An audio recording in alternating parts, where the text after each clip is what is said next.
Hi, today I'm here to talk to you about the power of groups and what has come to be termed groupthink. First, I have a question for you.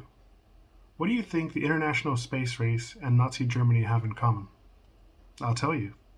These two events, for better or for worse, happened because groups came together with common goals and made decisions in group efforts that achieved great success and unbelievable horror. I'm sure all of you have been involved in groups that had to accomplish something collaboratively in the past, be it a sports team, a group party planning session, or as part of a project at work or at school. We've all felt what it's like to work together, share ideas and frustrations, and delight in the excitement or relief of getting something done. While there's a plethora of historic accomplishments that have come from groups working together, there are also pitfalls and negative consequences when groups go astray and become single-minded, closed off, and intolerant to outsiders or new ideas. Take the Nazi Germany example I mentioned earlier. This event in history has all of the markers of the negative effects of the groupthink mentality, which caused so much harm in the first half of the 20th century. The first contributing factor to groupthink is lack of knowledge. When you have a group of people working together and they're unfamiliar or inexperienced with the topic or challenge being addressed, it's very easy for people to lean on others that may seem to know what they are talking about.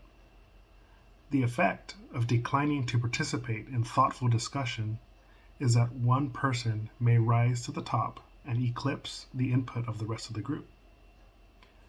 This loudest voice in the room may exert outsized control of decision making and intimidate people from asking questions or offering new ideas. Hitler was certainly the loudest voice in the room.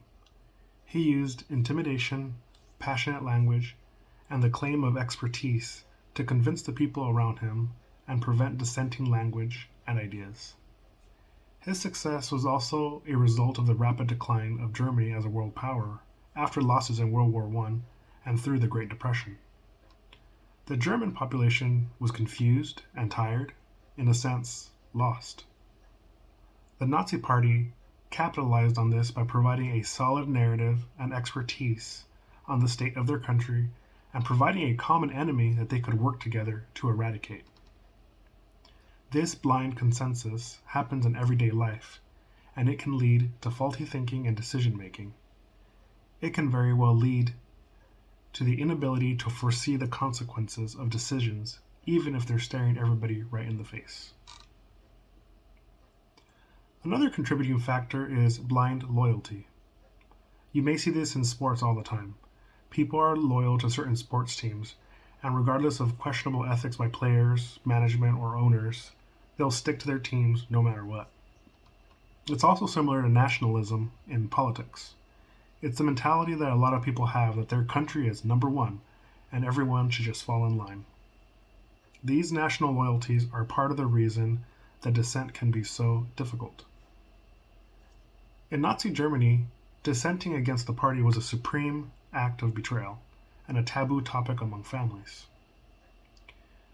I'm sure there were scores of German people who disagreed with the politics, but who refused to speak up because of the group pressure. To work effectively together, as NASA did in the space race, people of all walks of life had to sit down and work as a team to invent new technologies and solve unique challenges. Leaders of groups should strive to educate their teams on the tasks at hand or provide the resources and time for independent study. An informed team is a more effective team. The leader should strive to not exert an outsized influence and allow others to take the lead. Some of the strategies that make organizations like NASA flourish, including asking for ideas from everyone in the room and allowing for feedback from others at the table.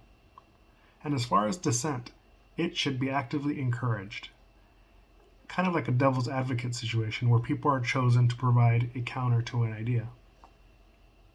To help spur creativity, leaders can provide incentives for new ideas or publicly praise people who derive them.